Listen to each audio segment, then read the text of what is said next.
Welcome to Spirit Baby Radio. You are about to join a frequency that will open your mind, expand your heart, and activate your spirit. Thank you for joining Kelly Meehan, Spirit Baby Medium and Master Energy Therapist. Kelly believes in the power of the Spirit Baby. She speaks with babies in spirit before life, in the womb, and after life.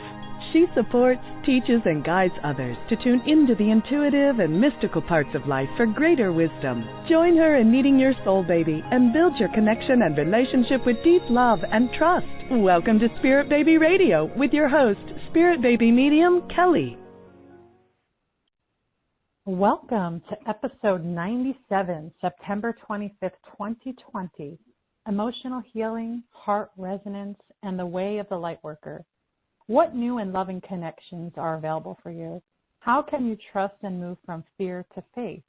What does your heart and soul need in this time of world change?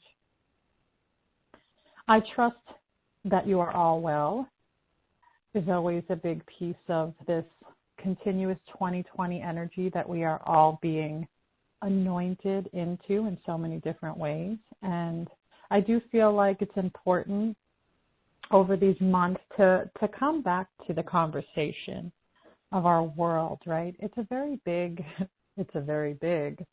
piece to our own consciousness, and yet, things can be happening all over the place, from really amazing things to really horrific, traumatizing things. And you don't have to be tapped into everything that's happening to be a conscious light worker, to be full of love, compassion, to be connected to the greater goodness of all humanity.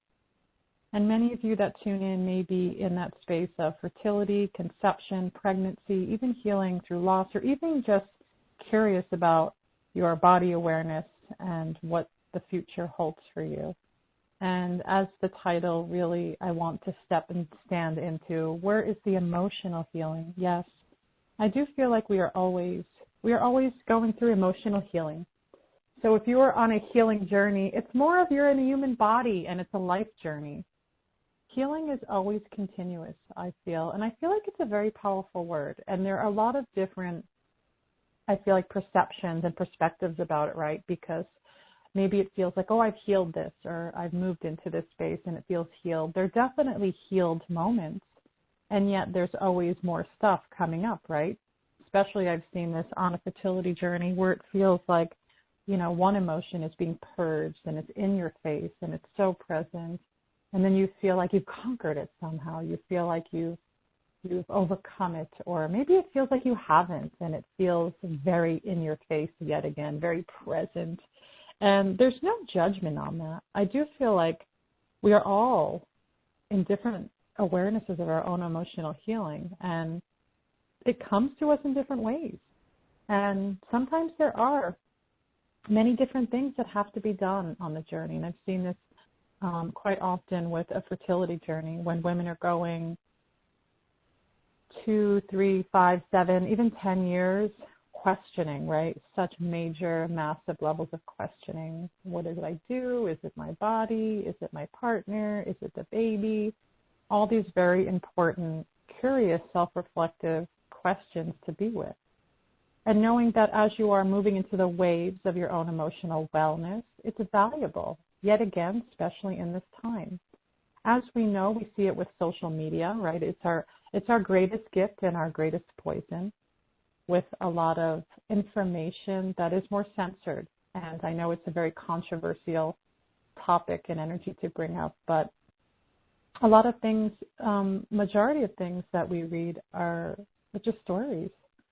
And what we want to attach to that specific connection to our own triggers, to our own self-awareness, is just that. It's just information. It's just stories. And this is yet again why I've been really pushing for many years, even in 2020 especially, where is your intuitive intelligence? Is that even of value? Is it allowed to be of value? Is your intuition hocus pocus or some magical fantasy? Where do you allow your connection of intuition to be in complete alignment with the conscious being that you are? And how do you move into spaces of self-trust continuously? And how do you manage fear? As I always say, between faith and fear. And what I've seen, and I want to really kind of hold energy for this, is that, yes, fear is inevitable. Fear is valuable. We have fear as a moral compass, right? But we also have fear to protect us. So if you're walking outside and you fall, your fear response, your body response, you put your hands out. You're scared. You don't want to fall. You don't want to get hurt. It's very innate. It's a very spontaneous connection to that, right? But what happens is, and I feel like I can never talk enough about fear, because it continues to enlighten me as well. And what I'm noticing collectively is the fear now has become comfortable. And this is where I know that over these next months that there is going to be more pushing potent energies to really kind of pop the bubble a little bit, let's say, because you're not supposed to be comfortable in fear.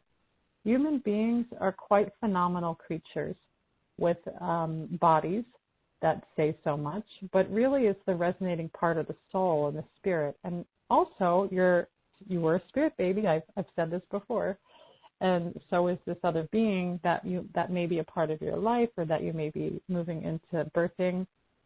This other soul being into this atmosphere, into your family, into this beautiful connection of human life. And so, where your fear goes, and if you become comfortable with your fear, something that, again, if it's not being provoked now, it will be provoked, because what I see a lot of, there's the great divide, right? It's either this side or that side. And what really scares me, being a somatically inclined, conscious person that see things, as I've always seen things that maybe others haven't seen, even within themselves, is that when I see this divide and the comfortness of it, I see such an isolation of the own consciousness, of the separation of the self. Even when there's a distance between people, walking past people, the distance, the lack of connection, the fear that person is sick. Well, that person is sick. I'm going to just see everybody as sick around me and not have any connection to people. And even to challenge that, if you're walking somewhere and people walk next to you, is it frightening? What feelings do you feel in your body?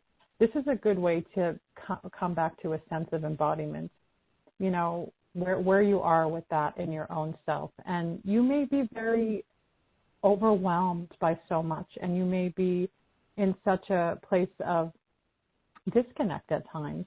And I want to challenge people to look at those things. And I'm not saying for you to be risky or, you know, to go out and hug strangers on the street. I mean, if you want to, that's up to you. I'm not going to judge that. Or wear a mask or not mask. There's such a divide in that as well. And really sitting with yourself and asking deeper questions. Where is my fear? In my body even. What does it feel like? What is the texture and quality of that fear? Is it my whole body? Is it in my heart? Is it in my fingertips? And then what is the emotional piece behind that? What feelings? Is it anger? Is it resentment? Is it rage? Is it sadness? Maybe there's elation and joy and excitement and power. And it doesn't always have to be negative things, right? But when we're looking at fear, we do want to see its shadow, remember? I feel like when we are the light, there is the shadow that is always being cast around us. And what we bring into this life from our own experience and even from other lifetimes, whether it's earth lives or not, we get to really be present to it. You don't, again, as I say that, you don't have to have every single answer. Having every single answer is a really mental construct, because your thought process, right, your intellect says, I need to know everything. I have it all figured out. But what is that? Well, you know, this is where we have to go, wow, look at that. My thoughts, my mind are so powerful that they make me believe things that sometimes aren't even real. And by that, I mean the perception of if somebody says something to you or your assumptions. Well, I feel like that person looked at me weird, and now they think all these things about me. Most people don't think about those things. Most people don't care, because we, as our own inner critics, is so powerful in that space of creating assumptions. And I've seen people, which is really super intense, create levels of assumption for year after year after year. believing something outside of themselves, then it becomes dangerous. It becomes, talk about heart resonance. The heart is sad. It's lonely. It's weepy. And how are we resonating with our heart? You know, many do know, if you haven't heard of Heart Math, amazing organization. I learned about it like 20 years ago. Heart Math, they studied the electromagnetic field of the heart, the physical beating heart, and then how it affects us and who walks into our heart space and how far does it extend and what's that about. And, you know, I would say, as you are looking at the emotional healing, I want to say playing, to put it nicely, with the fear and seeing really what more is wanting to expand from it, is even with your heart resonance, when you go into a heart meditation, and there's so many heart meditations. You can check with Heart Math. There's a lot of yogic traditions and practices that use a lot of heart connection, a lot of, there's visualizations around the heart space. There's megahertz sounds around the heart space, hemisync sounds. There's so many things in my mind, like, what more can I give? Because I do feel like it is a time of heart resonance. Where is your heart space? Where is your existence? Where is your self-love? Oh, that's a big one too, right? Self-love. Self-love can feel like the most amazing connection to the foundation of who you are, right? And at the same time, it could be the most resistance and ugly energy that says otherwise, which that part is the resistance, the disconnect, the sickness, the breaking down of the body. And so this is where we get to build a relationship with self-love. And that's where the heart gets to resonate in its certain megahertz and frequencies. I'm no scientist, or do I know about musical notes and sounds, but what I've read from people that are more involved in that there is a certain vibration of sound that we resonate in when our bodies are in balance, as opposed to when our bodies are in sickness. And so when we're in certain vibrations, there's a reason we use that term. And that sound, you know, is helpful. Oh, that's another thing. Sound music, therapy, heart resonance, add that into the visualizations, other meditations. And just imagine, like, how beautiful it is that everybody's sitting really in the resonating goddess, godlike energy of the heart space, the universal heart space, that is in complete, utter balance and purity and love and freedom. It definitely is a practice. And if you are tapped deeply into the media, this is a time to question, can you unplug and never plug in again? Is that possible? And I say that because even people I know, they're like, no, I'm unplugged from the media, or I'm on my media diet, my media detox. And then they say something. I'm like, oh, that's interesting. That sounds like a media thing that you read somewhere. And so how tapped in are you? Do you need to be tapped in? And question that. Oh, no, I need to be tapped in for this reason. Is that truth, though? That's the piece. And there are going to be some occasions and times where you will have to kind of go in and look at things. And I actually feel like that's less than what maybe one believes, right? We're coming into political times, so everybody feels like they have to do whatever research that has to be, done, right? But as we know with the internet, there's so many stories. One story is persuasive, another story is not persuasive. And so there's definitely could be homework to do around that. And where it feels like you can resonate in a space of pure love and balance. And there's so much happening in these outer universes. There's so much, as people would say, feel like crippling, dark, fearful energies that are coming in, right, that are arriving. But they've always been there. And I laugh because, this is not new. This is not new. I feel like people are so waking up to noticing where their energies are around them, how to connect with it, how to feel into it. And this is where I feel like going into the conversation, the way of the light worker. I had a friend actually ask me the other day, what is a light worker? And I told her, I told her, go Google it.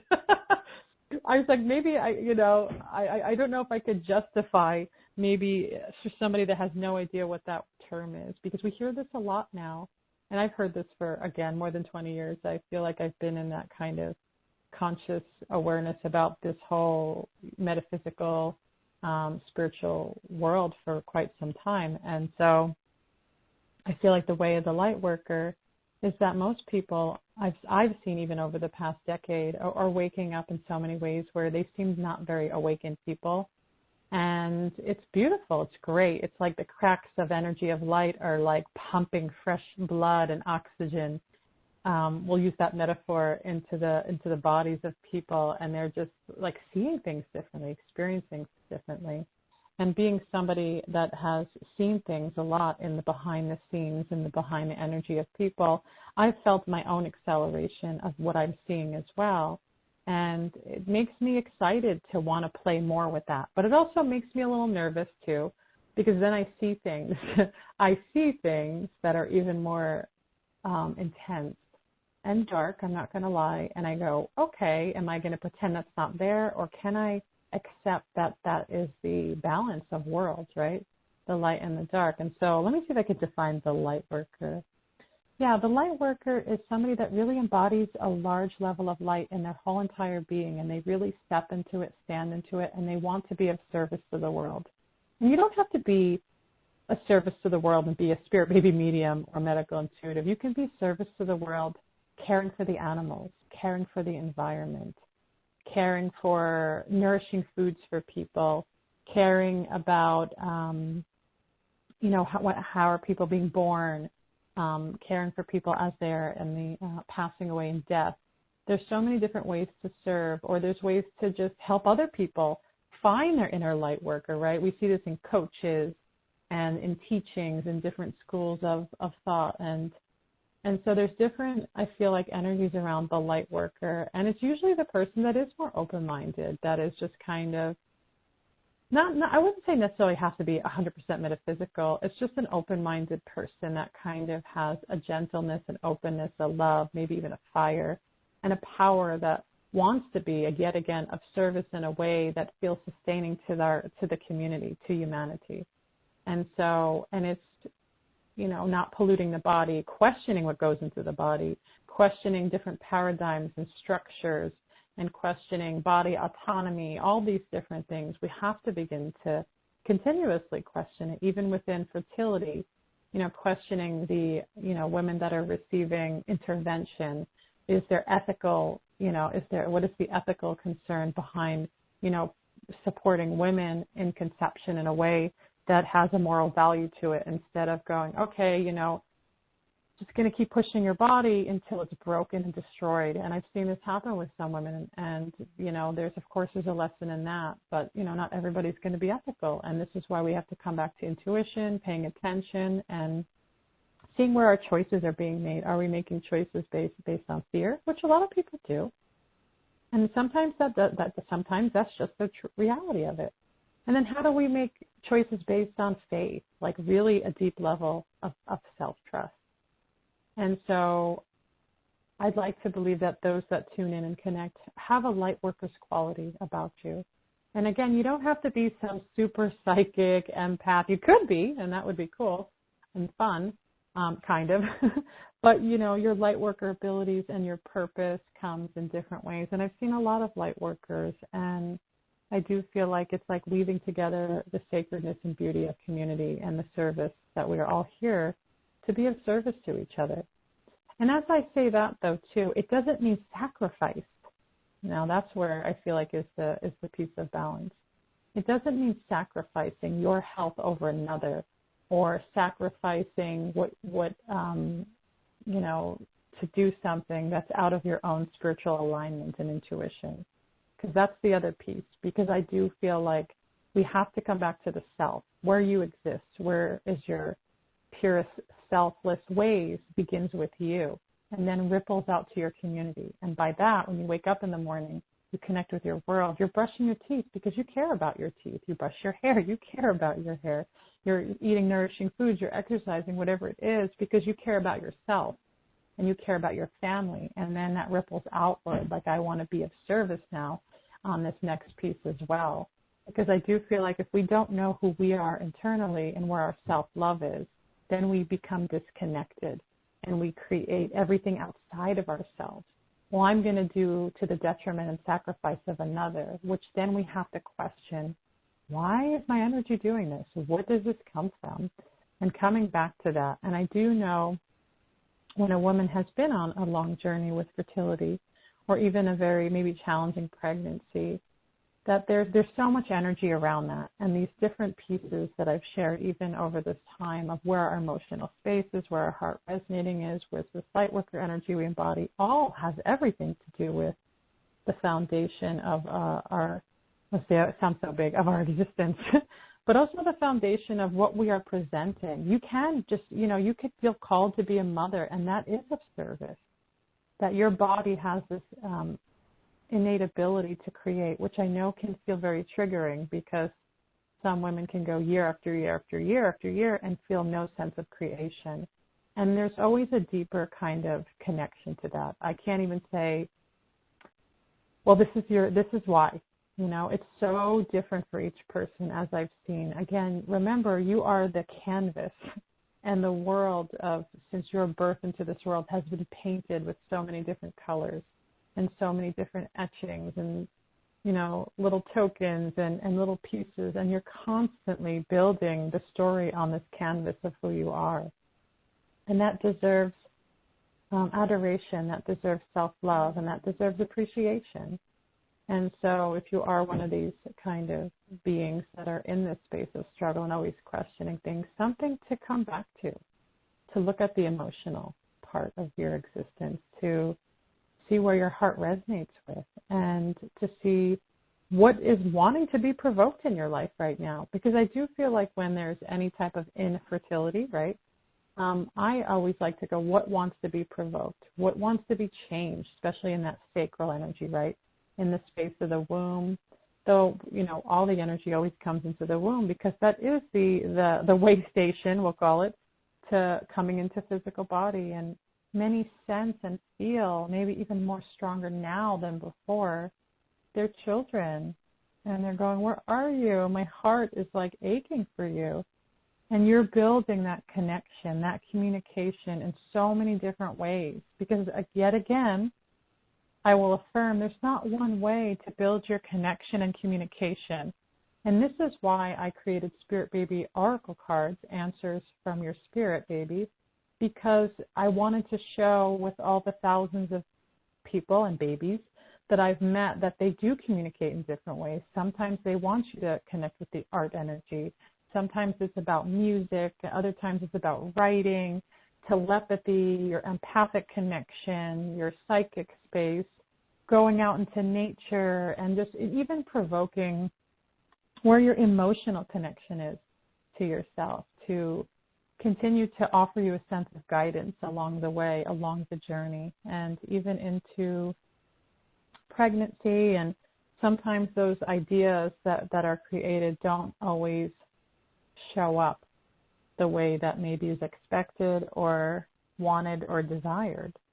And so always having to, be in an open and receptive place, that your journey is a journey. There is something around, I would call, a conception journey that does happen that gets to be multifaceted, right? Because there's not one way into conception. And I see women very successfully conceive when they can open up their energy in that way and be not seen as a cookie cutter person, but more seen as a multidimensional, multifaceted energy of purity, of light, of love that has a story. Your story, remember, is the canvas. The story is built around you. And I get to see a lot of that story with people. People got big stories. And which is interesting, when I'm more privately with people, I have to be very clear on the conception story. What is let's try to bring it in, bring all the energy down, because so much stuff. Sometimes other energies come in and it's like, okay, let's try to bring it back to what is the intentional energy around conception? What does this person need? What are they preparing for?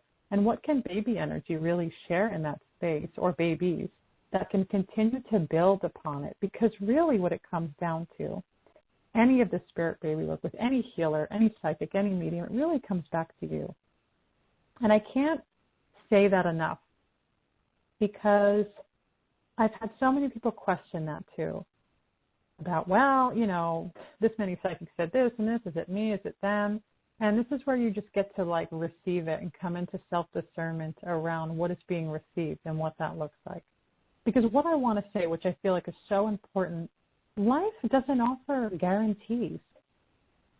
I know that spirit baby for many, many men and women is a possibility. But does that mean you're going to have all these babies? Does it mean you're going to have even one baby? It actually may not in the way that you think. But I do wholeheartedly feel when you are at that, I want to say that threshold, that doorway of going, I am here, I am mother. Where are my children? Where is my child? That those energies do come together.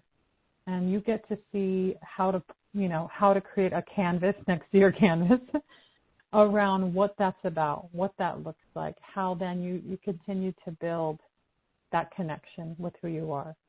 This is why I say that the conception energy to me is about an awakening.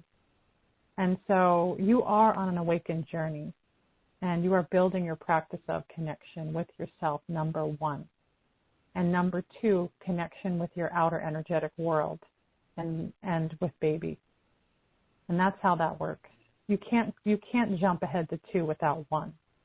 This is why more privately I do see people's spiritual strengths. I do see where they connect. I do see their thought process.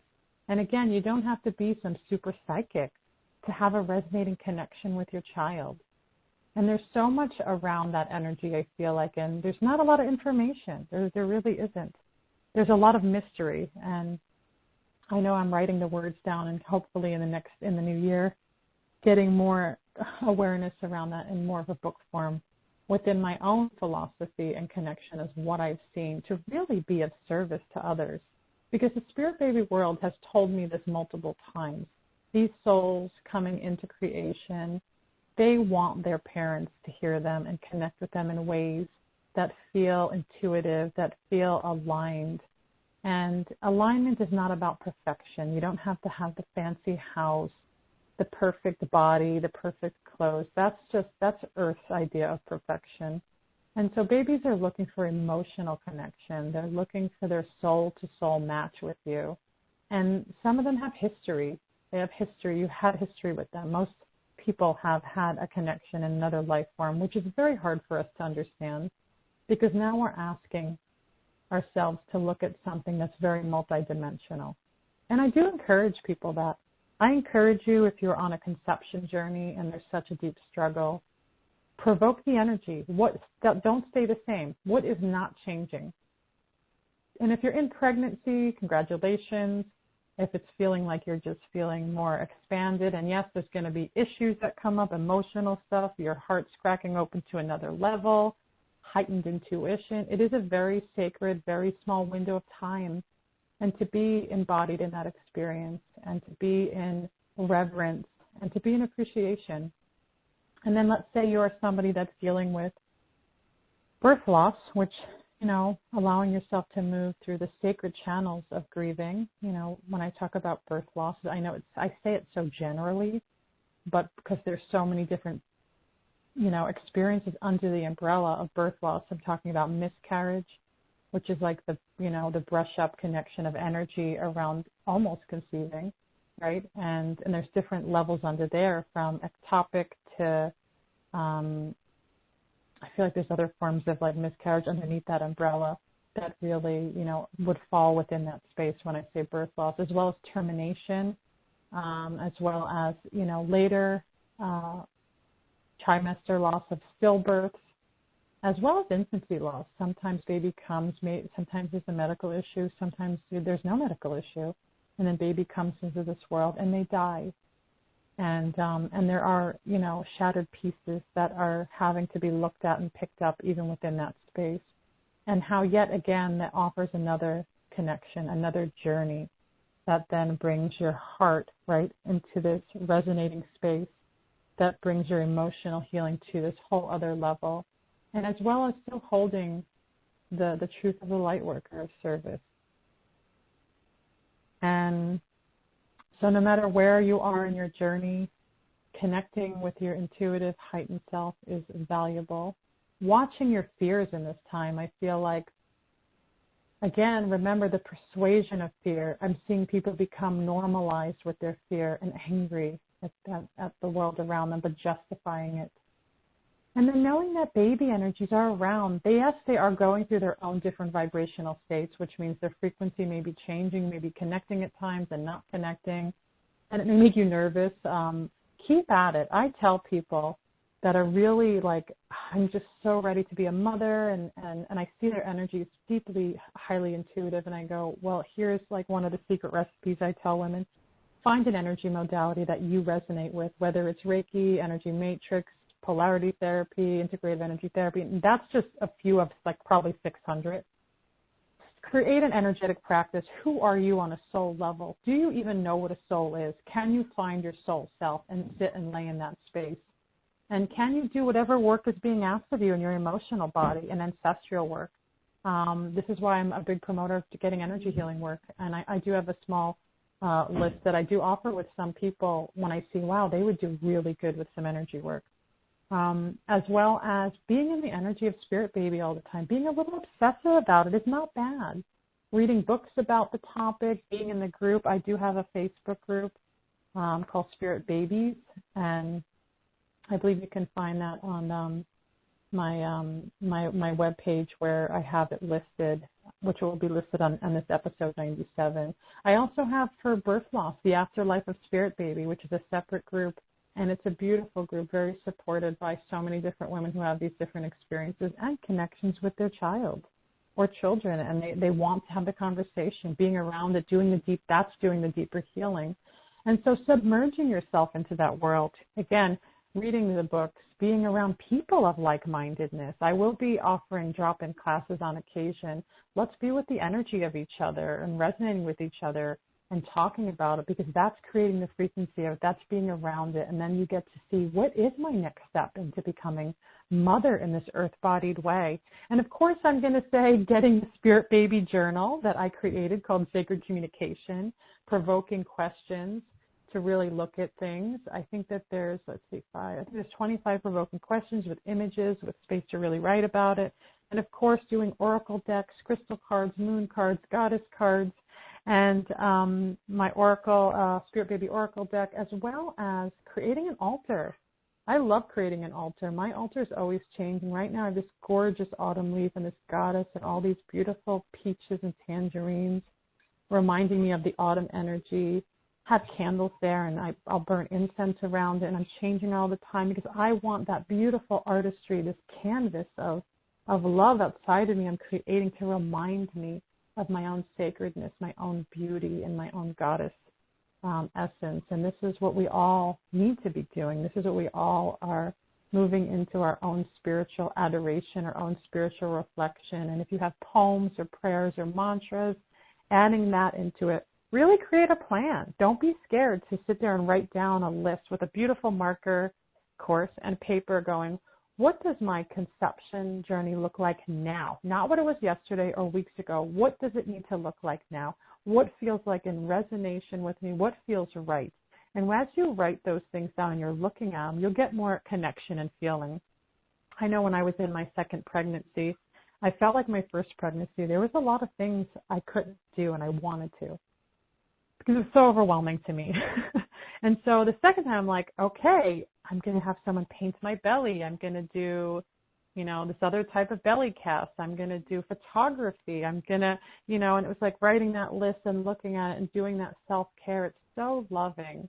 And this conception journey has everything to do with love. It's coming back to love in so many different ways, that you are inviting the presence of where you are and how you feel and how you connect, but you're also opening up to the mystery.